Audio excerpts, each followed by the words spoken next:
2교시 시작하겠습니다.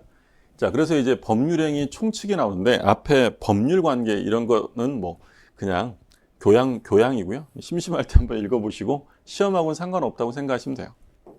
그 다음에 이제 법률행위가 이제 본격적으로 나와요. 우리가 첫 시간에 법률행위에 대한 개념을 잠깐 소개했던 것처럼 그 내용들 나오는데 아까 우리 법률행위라는 것은 반드시 뭐가 들어가야 한다고 했냐면 의사표시가 들어가요. 의사표시. 그래서 여기 보면 법률행위와 의사표시라는 게 나오고요. 그러면 이 법률행위는 무엇에 의해서 효과가 발생이 되느냐? 법률 효과가 발생하게 되는데 그 효과를 발생시키는 게 바로 의사표시예요. 그러니까 내가 원하지도 않았는데 어떻게 뭐 법에 의해서 강제로 효과가 생기는 게 아니라 내가 원했기 때문에 효과가 생겨요. 그래서 걔를 사적 자치의 실현 수단이다라는 말을 씁니다. 그러니까 사적 자치라는 게 스스로 개인들 간에 스스로 해결해 나가는 게 바로 사적 자치예요. 그러면 개인들끼리 스스로 해결해 나갈 수 있게 되는 원동력이 바로 뭐냐면 법률행위예요. 왜냐하면 법률행위는 내가 원하는 대로 효과가 생기기 때문이다라는 거죠. 지금 여기 준법률행위 나오는데 이건 지금 신경 안 써도 돼요. 그 법률행위 개념만 정확하게 알고 가시면 돼요. 그래서 법률행위는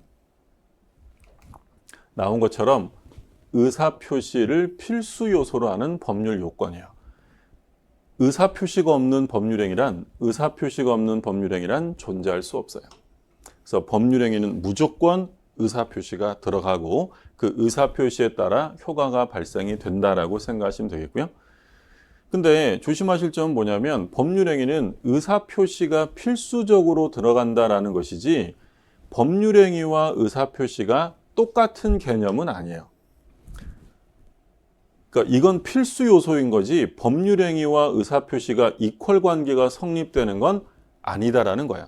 그러니까 이제 우리 뭐 간단하게 얘기를 해보면 3번도 마찬가지인데 의사표시는 필수 요소이지 법률행위가 의사표시만으로 구성되는 건 아니다. 같은 개념으로 생각하시면 돼요. 그럼 예를 들어서 갑이라는 사람이 을한테 혼인을 하려고 해요. 저랑 결혼해 주실래요? 우리 그 뭐라고 하냐면 청혼이라고 하잖아요. 청혼. 혼인을 청하는 거예요. 혼인의 청약이죠. 그랬더니 을이 저도 좋아요 라고 승낙을 합니다. 그러면 두 사람이 혼인하겠다는 의사의 합치가 있었어요. 그럼 이것만으로 당사자는 법률상의 부부가 되느냐? 그렇지 않죠. 의사표시가 들어가지만 이것만으로 구성되는 게 아니라 혼인 신고를 해야 돼요. 그러니까 법률행위와 의사표시는 동일 개념은 아니에요. 그러니까 의사표시는 법률행위를 구성하는 하나의 가장 중요한 요소가 된다는 것이지 꼭 법률행위와 의사표시가 동일 개념은 아니다. 그 정도 확인하시면 되고요. 그러니까 이런 게 뭐 실제 시험에서 나올 리는 없어요. 그냥 법률행위는 뭐가 있어야 한다? 의사표시. 의사표시에 따라 효과가 생긴다. 이 정도 개념 잡아두시면 충분합니다. 자, 그 다음에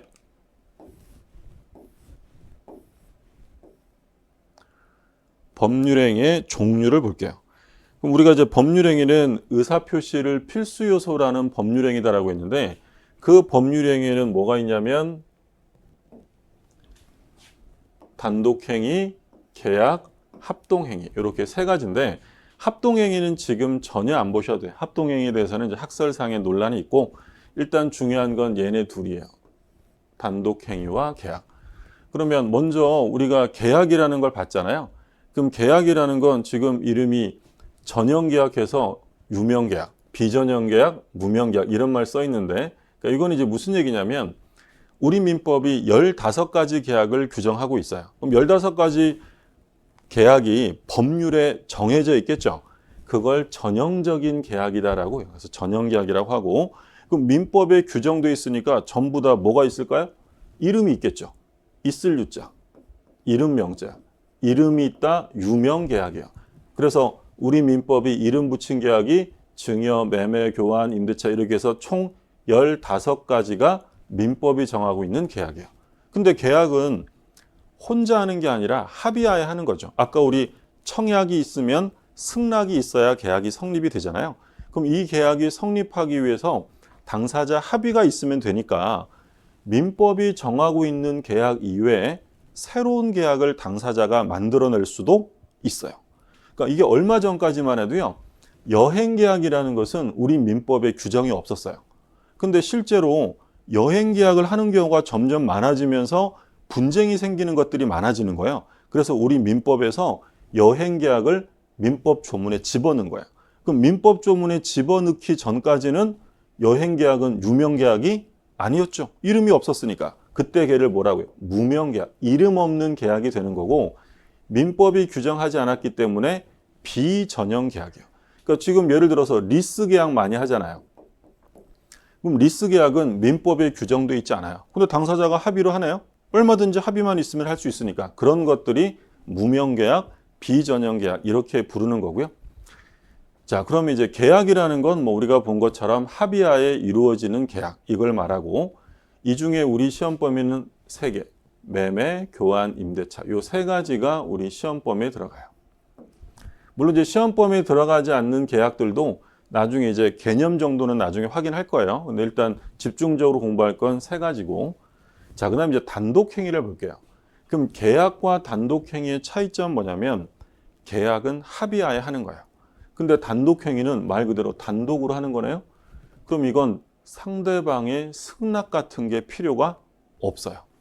일방적으로 하는 거예요. 일방적으로 내가 의사표시하면 상대방이 승낙하지 않아도 그에 따라 바로 법률 효과가 발생하는 것, 이런 것들을 단독행위다라고 부르고, 그리고 얘를 권리의 종류로 하면 형성권이다 이런 말을 써요. 그러니까 형성권이라는 것은 권리를 행사하면 그 권리 행사 자체로 권리 관계가 형성되는 거예요. 내가 원하는 대로. 그걸 형성권이라고 불러요.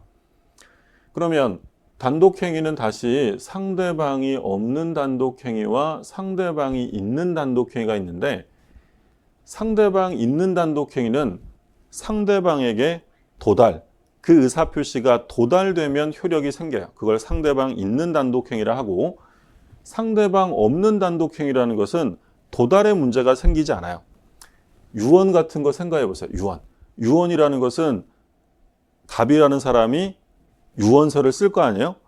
그리고 이 유언의 효력이 발생되기 위해서 그게 자녀들이나 또는 자기가 유언하는 사람에게 도달되어야 효과가 생기는 게 아니에요. 이런 건 상대방 없는 단독행위를 하고, 나중에는 우리가 이거 머리 글자 따서 유제포 이렇게 외울 텐데, 지금은 뭐 종류까지는 알 필요 없어요. 유언, 유증이라는 건 뭐냐면 유언으로 증여하는 거예요. 내가 죽으면 내 A 부동산은 나의 가장 사랑하는 친구 을에게 주겠다. 언제 준다고요? 죽으면 주겠다. 이런 걸 유증이라고 부릅니다. 자, 그리고 상대방 있는 단독행위, 뭐 취소, 철회, 동의, 추인, 해제, 해지, 채무 면제, 상계. 지금 이런 거 뭐 암기하시고 벌써 그런 거 하시면 안 되고, 이런 용어들은 뒤에 가면 자세하게 나올 거예요. 그때 해당 사항에서 보시면 되고, 지금은 개념만 이해하시면 돼요. 예를 들어서 하나 볼게요. 갑이 있고 을이 있는데, 갑과 을 사이에 매매 계약이 체결이 됐어요. 근데 매매 계약이 체결이 됐는데, 문제는 두 사람이 정상적인 의사표시로 매매 계약이 체결이 되었어야 되는데, 어떤 문제가 생겼냐면 을이 갑에게 사기를 쳤다는 사실이 밝혀져요. 그러면 얘는 정상적인 의사표시를 한 게 아니네요. 사기당해서 의사를 표시했다. 그러면 갑을 보호해 줘야 될 텐데, 그럼 갑은 어떻게 할 수 있냐면 이 사기로 인한 계약을 취소할 수 있도록 법률로 정해요. 그럼 사기당한 사람이 사기친을한테 이 계약을 취소해 버렸다. 그럼 이 계약을 취소하게 되면 사기친 상대방 을이 승낙을 해야 취소가 될까요? 승낙 필요 없이 일방적으로 할까요? 일방적으로 하는 거예요. 승낙이 필요 없다. 그러면 갑이 일방적으로 하는 이 행위를 뭐라고 한다고요? 단독행위다라고 불러요. 자, 그럼 여기서 본질적인 개념을 이해하실 점은, 단독행위는 상대방이 원하지 않아도 내 마음대로 할 수 있는 거야. 그럼 당연히 누구한테 불리할 수밖에 없냐면 상대방에게 불리할 수밖에 없죠. 내 마음대로 할 수 있으니까. 그러면 이 단독행위는 아무 때나 막 하면 안 되고요. 단독행위는 할 수 있도록 법률로 정해 주었을 때만 해요. 그걸 단독행위 법정주의라는 말을 씁니다. 단독행위는 뭘로 정한다고요? 법으로 정해요. 법으로. 아무 때나 막 하는 게 아니라, 자, 그러면 사기당한 갑은 뭐 할 수 있다고요? 취소라는 단독행위를 할 수 있대요. 그러면 갑이 사기당했을 때 취소할 수 있는 이유는 어디에 나와 있을까요? 그렇죠. 법에. 사기나 협박, 강박이한 의사표시는 취소할 수 있다라고 우리민법 110조에 규정을 하기 때문에, 그렇기 때문에 취소가 가능한 거야. 그러니까 단독행위는 아무 때나 하는 게 아니라 법률이 정할 때 한다. 110조 규정이고, 그리고 이제 요 110조 할 때 요 앞에 쓴 거 있잖아요. 요건 요런 표시인데, 요건 법조문을 나타내는 그냥 기호예요. 이렇게 해서 예를 들어 110 써 있으면 이건 110조구나 라고 생각하시면 되고요. 그래서 법률행위 종류는 지금 보신 것처럼 단독행위와 계약이 있는데, 계약은 합의하에 하는 거니까 꼭 법률이 정하는 계약만 해야 되는 게 아니라 합의로 새로운 계약을 만들어내도 돼요.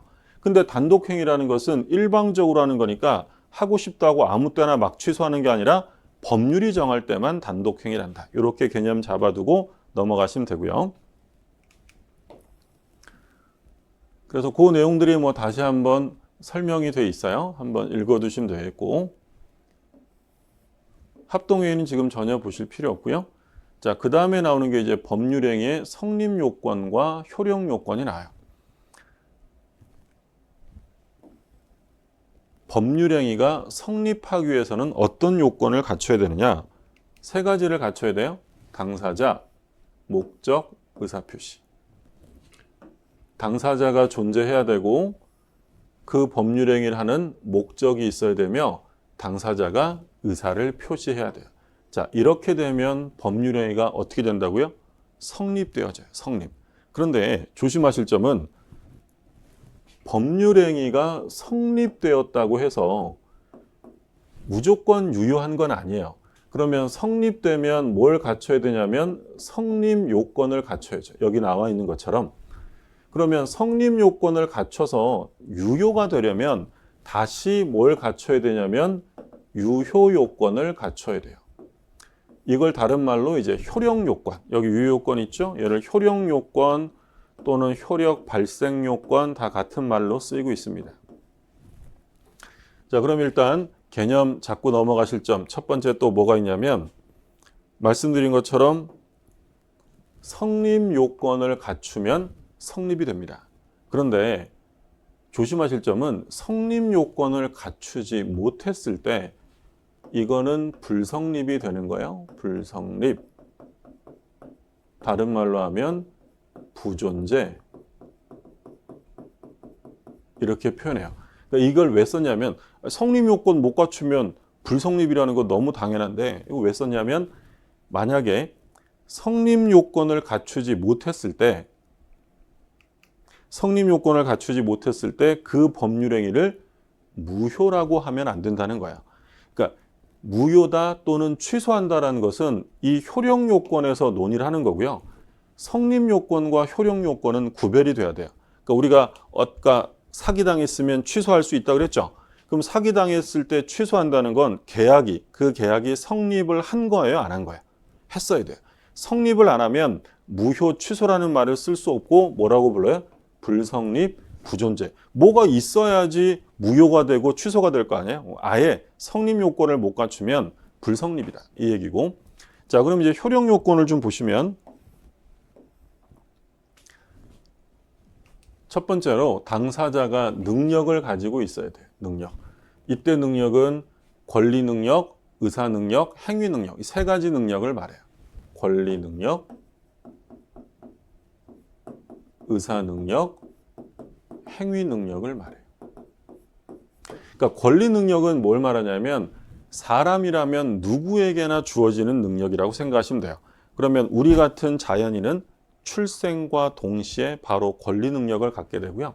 사람은 누구나 갖는다. 아주 어린 아기도 권리 능력은 있어요. 그러면 의사 능력은 뭘 말하냐면 가장 최소한의 사물을 변별할 수 있는 기본적인 능력이다라고 생각하면 돼요. 근데 의사 능력이 없는 사람들이 있어요. 그런 사람들을 의사 무능력자라고 불러요. 의사 무능력자. 그럼 대표적으로 이제 의사 무능력자라고 하면 어떤 사람이냐면 술에 만취한 자. 술에 만취하면 자기가 뭘 했는지 막 필름 끊기고 막 그런 일 생기잖아요. 제정신 아니란 얘기예요. 또는 뭐 광인, 미친 사람 이러는 거죠. 그러니까 자기가 하는 행위에 대한 법적 의미를 전혀 알지 못하는 사람을 의사 무능력자라고 부르고요. 이 의사 무능력자 법률행위는 아예 뭐야? 무효예요, 무효.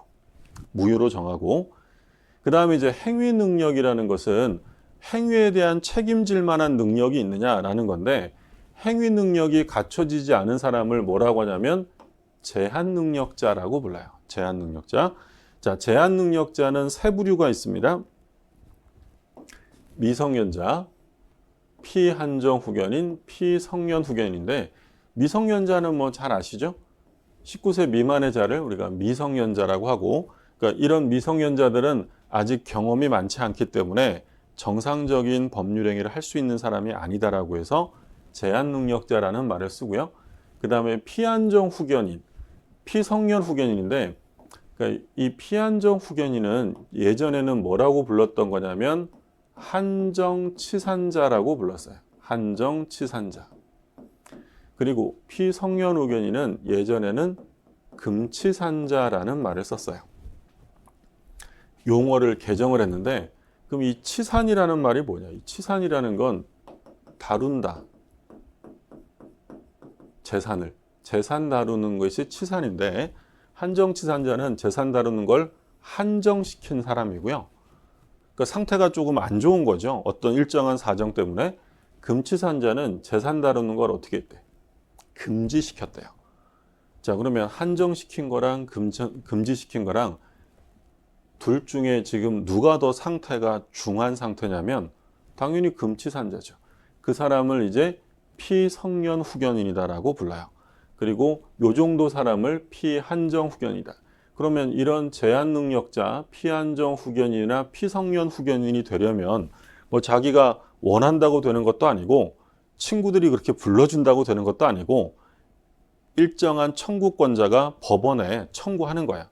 그래서 법원이 살펴보고 성년 후견을 개시하게 되면 그 사람을 피한정 후견인, 그러니까 한정 후견을 피라는 건 받는다, 당한다라는 거죠.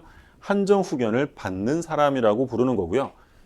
만약에 상태가 좀 심각하다라고 했을 때 법원이 성년 후견 개시를 하게 되면 성년 후견을 받는 사람이다라고 해서 피성년 후견이라고 부르는데, 이 능력과 관련되는 시험 범위는 우리 시험 범위에서 제외가 돼요. 그러니까 우리가 세부적인 내용들을 알 필요는 없어요.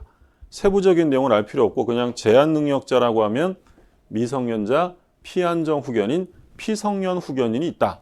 그리고 상태가 좀 더 심각한 건 피성년 후견인이다. 여기까지만 알면 우리 시험에서는 상관없어요.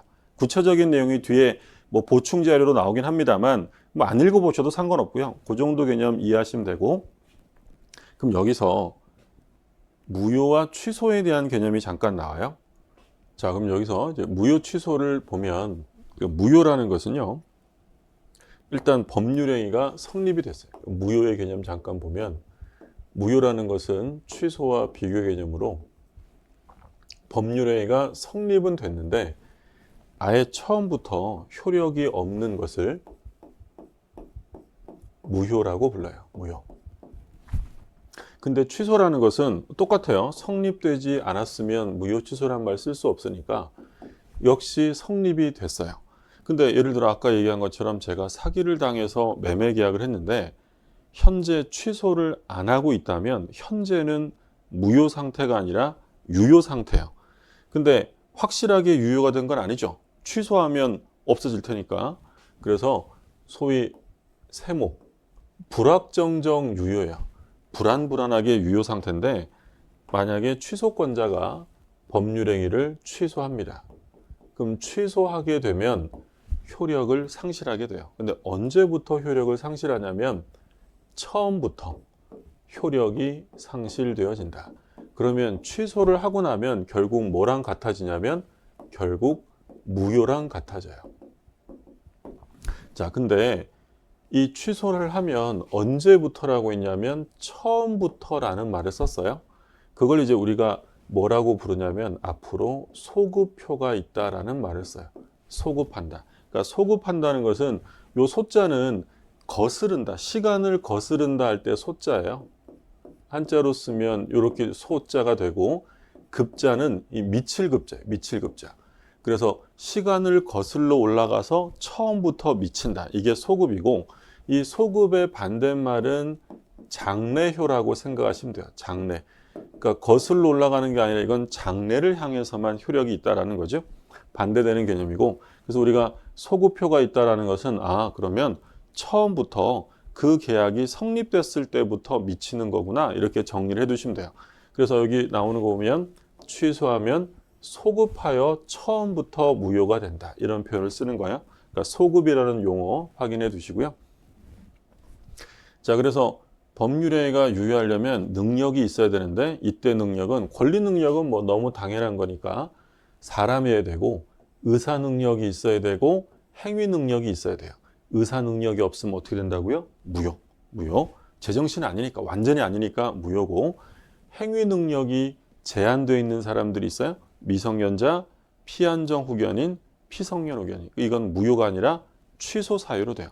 그러면 아까 얘기했던 거랑 잠깐 연결하면 미성년자가 매매 계약을 했다면 취소할 수 있다는 거네요. 그럼 미성년자가 계약을 하면 취소할 수 있는 건 자기가 하고 싶다고 막 하는 게 아니라 어디에 나와 있겠어요? 법에, 법률에 제한 능력자는 취소할 수 있다라고 규정을 하는 거예요. 단독 행위는 하고 싶다고 하는 게 아니라 법률의 규정이 있어야 한다. 그 얘기죠. 자, 그다음에 이제 목적이 어떠해야 되냐면 확정,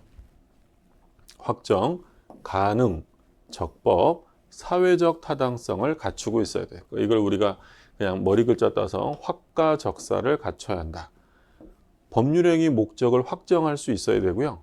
그리고 가능해야죠. 불가능을 목적으로 하면 법률행위는 무효고 그리고 그게 적법해야 되며 사회 질서에 위반되지 않아야 돼요. 그래서 이것들이 하나씩 차례대로 이제 나오게 됩니다.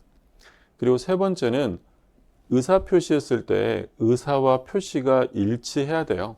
만약에 의사와 표시가 일치하지 않았다. 그럼 그건 비정상적이죠. 그리고 의사의 하자가 없어야 돼요. 그래서 비정상적 의사 표시로 의사와 표시가 불일치하는 걸 앞으로 3개 공부할 거예요. 비진의, 통정오해 표시, 착오해한 의사 표시. 그리고 이제 의사와 표시는 일치하지만 하자가 있는 것으로 사기강박. 요것들이 이제 107조, 108조, 109조, 110조에서 차례대로 이제 나오게 돼요. 자, 그것들을 한번 이제 살펴보도록 하죠. 말씀드린 것처럼 능력과 관련되는 것들이 나와 있는데 참고사항이고 시험 범위는 아니에요. 안 읽어보셔도 상관없고 보충으로 나와 있는 거고요. 자, 그럼 이제 목적이라고 해서 말씀드린 거 4가지가 나올 거예요. 확정, 가능, 적법, 사회적 타당성인데 확정성입니다. 확정할 수 있어야 되고 여기서는 뭐만 좀 보시면 되냐면 언제까지 확정하면 되느냐. 실현 당시, 이행할 때까지 확정하면 돼요. 그러니까 계약이 성립될 때 모든 것이 다 확정되었을 필요는 없고 실현할 때, 이행할 때까지만 확정할 수 있으면 된다라고 했고 그리고 뭐 나머지는 안 보셔도 상관없어요. 그 다음에 이제 가능성. 불가능을 목적으로 하면 무효인데 여기서 이제 가능성이라는 것은 기준이 사회 통념에 따라서 나누는 거지 물리적인 기준이 아니다. 그것만 구별하면 돼요. 그러니까 이건 이제 무슨 얘기냐면 여기 나와 있는 것처럼 예를 들어 죽은 사람을 다시 살리는 계약. 이건 물리적으로 불가능해요. 당연히 무효다라는 거고요.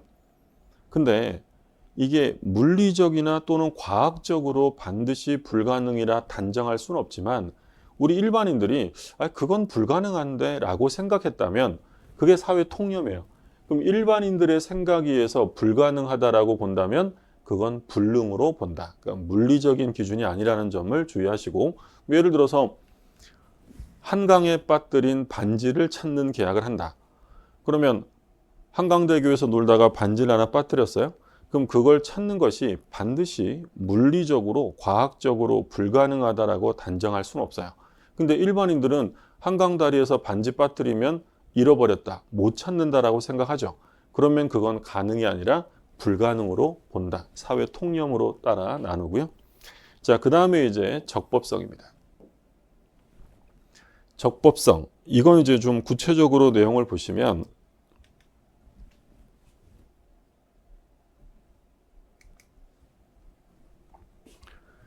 법률의 규정을 얘기하는 거예요. 법률의 규정.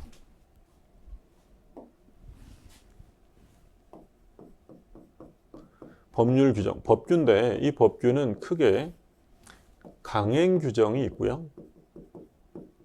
강행 규정. 그리고 이제 임의 규정이 있어요.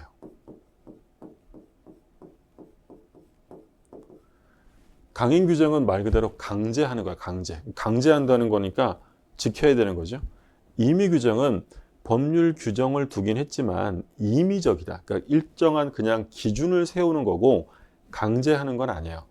그러면 만약에 당사자의 의사가 있는데 이 의사가 임의 규정과 서로 다른 의사를 표시했다면 이때는 당사자 의사가 우선하고 임의 규정은 배제할 수 있다. 그러니까 지키지 않아도 되고 특약으로 배제할 수 있는 걸 바로 임의 규정이라고 불러요. 그럼 뭐 하나 참고로 보면 예를 들어 볼게요. 갑이 을에게 부동산을 임대차 해줬어요. 임대차. 얘가 임차인이고 얘가 임대인이에요. 그러면 임차인은 임대인에게 뭘 주게 되냐면 차임을 주게 돼요. 차임. 필수 요소가 차임인데 우리가 뭐 흔히 생각하는 월세 이런 거죠. 그러면 이 건물을 임대차했을 때 을이 갑에게 언제 차임을 줘야 되느냐? 언제 차임 주는 걸 원칙으로 하냐면 매월 말에 줘요. 매월 말에. 그럼 왜 매월 말에 주는 게 원칙이냐면 우리민법 633조에서 건물 임대차의 차임은 매월 말에 지급한다라고 규정을 해요. 근데 만약에 임대인과 임차인이 합의를 해요. 아니 나 말일날 되면 돈이 없으니까 내가 15일 날 드리면 안 될까요? 임대인이 그러세요 라고 둘이 합의를 했어요. 그러면 이렇게 합의했다면 을은 다음 달에 말일날 차임을 줘야 해요? 15일 날 줘야 될까요? 당연히 15일 날 줘야겠죠. 그러면 말일이라는 법률 규정이 있어도 당사자의 의사로 이 규정을 배제시킬 수 있다. 이런 규정을 뭐라고 하냐면 임의 규정이라고 불러요. 임의 규정은 배제 가능하고요. 근데 강행 규정은 지켜야 돼요. 근데 이때 이 강행 규정은 다시 경우를 나누는데요. 강행 규정은 효력 규정이라는 게 있고 단속 규정이라는 게 있어요. 그러면 효력 규정이라고 써 있으니까 강행 규정 중에서 효력 규정에 위반되면 그건 무효가 돼요. 무효. 근데 단속 규정은요, 말 그대로 하면 안 되니까 하다 걸리면 단속의 대상이 됩니다. 그러니까 단속의 대상이 된다는 건 제재를 가하고 처벌받을 수 있어요. 그런데 개인들 간의 법률행위가 무효가 되는 건 아니에요. 그건 개인들 간의 법률행위는 유효로 하되 다만 단속을 할 뿐이다. 이런 걸 단속 규정이라고 해요. 그럼 뭐 단순하게 하나 예를 들면 우리 시험에 이게 한번 나왔죠. 무어가 음식점에서 음식물을 판매합니다. 그럼 무어가 음식점에서 음식물을 판매하면 안 될 거 아니에요. 근데 판매했어요. 처벌됩니다. 근데 이 처벌되는 건 변론으로 하고 개인들 간의 거래 행위는 무효가 아니라 유효하다라는 거예요.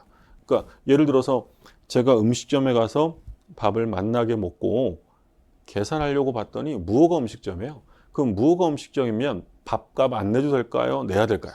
그건 내야 된다는 거예요. 왜냐하면 개인들 간의 거래 행위가 무효가 되진 않아요. 유효하니까. 다만 이제 처벌되겠죠. 무어가 음식점 그렇고 무어가 숙박업소 또 마찬가지예요. 우리가 나중에 물권법에 가면 중간 생략 등기라는 걸 공부할 거예요. 중간 생략 등기를 금지하는 규정이 부동산 등기 특별조치법에 규정이 돼 있어요. 그러니까 물권법 가서 볼 테니까 지금 간단하게 개념만 볼게요. 무슨 얘기냐면 갑이 소유자예요. 등기가 돼 있는 소유자. 을하고 매매를 합니다. 근데 을이 이거를 다시 병에게 팔아요. 그러면 원래대로 하려면 을이 자기 앞으로 뭘 이전 받아야 돼요? 등기를 받아야죠.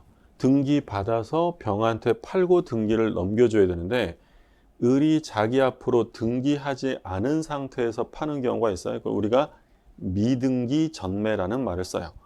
그럼 자기 앞으로 등기를 안 하고 병에게 판 다음에 등기가 을을 거치지 않고 갑에서 병으로 바로 넘어오는 경우가 있어요. 그럼 뭐가 생략된 거예요?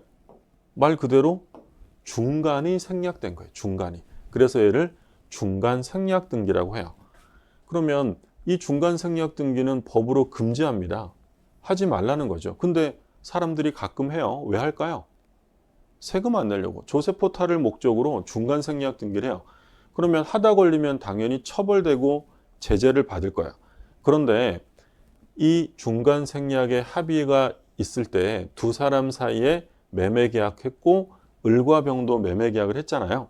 그럼 등기가 실행되었다. 병에게 넘어왔다면 얘는 돈 내고 산 사람이니까 이 계약을 무효화시키진 않아요. 이 합의 자체는 무효가 아니라 유효로 다룹니다. 유효. 그러니까 유효한데 다만 처벌이 된다. 이 세부적인 내용은 물권법에서 볼 테니까 일단 여기서는 중간 생략 등기 금지를 위반하면 처벌은 되지만 개인 간의 합의나 이 등기 자체는 무효가 되는 게 아니라 유효하다. 그런 걸 무슨 규정이라고 한다고요? 단속 규정이다라고 불러요. 근데 우리 판례가요. 강행 규정에 위반되었다 이런 말을 쓰면 그냥 특별한 얘기 안 하면 강행 규정은 효력 규정을 지칭하는 개념이라고 생각하면 돼요. 그래서 우리 판례에서 강행 규정에 위반되었다 이런 말 써 있으면 아, 무효구나 이렇게 생각하셔도 무방합니다. 단속 규정은 별도로 단속 규정이라는 말을 써주게 돼요. 그게 이제 강행 규정과 임의 규정의 구별, 강행 규정은 다시 효력 규정과 단속 규정으로 나누게 된다. 그 얘기를 본 거고요. 그래서 그 얘기가 나와 있어요. 임의규정, 임의법규란 말 나오죠. 임의법규란 사회질서하고는 아무 상관없어요. 그러니까 꼭 안 지켜도 되겠죠. 그래서 당사자 의사에서 적용을 배제할 수 있다. 그런 거고. 자, 그 다음에 효력규정과 단속규정이 나오는데 말씀드린 것처럼 효력규정은 효력을 무효화시키는 거예요. 민법상의 모든 강행규정은 다 효력규정이고 그리고 부동산 거래 신고에서 토지 거래 허가 이건 우리 아까 처음 시작할 때 얘기한 것처럼 허가 받으라고 했는데 허가 안 받고 계약하면 그건 무효가 되는 거지 유효가 될 수 없다. 배제할 수 없는 거예요. 그 얘기고 그 다음에 나오는 게 이제 단속규정 개념이 잠깐 나와 있죠. 단속규정이라는 것은 단속할 목적으로 금지하는 데 지나지 않는 거고요. 이에 위반하면 처벌은 받지만 법률행위가 사법상 효과에는 영향을 미치지 않는다. 바꿔서 얘기하면 무효가 아니라 뭐라는 거예요? 유효다. 그래서 무허가 음식점 영업행위 이런 거 나와 있으니까 확인해 두시고 그러면 우리가 지금 본 게 뭐냐면 법률행위 목적이 들어가서 확정, 가능, 적법 그리고 사회적 타당성이 남았어요. 세 가지를 받고 이 확가적사 중에서 우리 시험에 1번 문제로 41번 문제로 나오는 게 대표적으로 사회적 타당성이에요. 그러니까 지금 여기까지는 기초 개념들 여러 가지 용어들 봤고요. 본격적으로 이제 우리 시험에 나오는 게 이제 사회적 타당성 개념부터 그러니까 103조가 나오는데 우리 시험의 공식적인 시험 범위 첫 번째 조문이 103조예요. 그러니까 102조까지는 시험 범위가 아니고 103조부터 시험 범위에 들어가고요. 여기서부터는 다음 시간에 이어서 보도록 하겠습니다.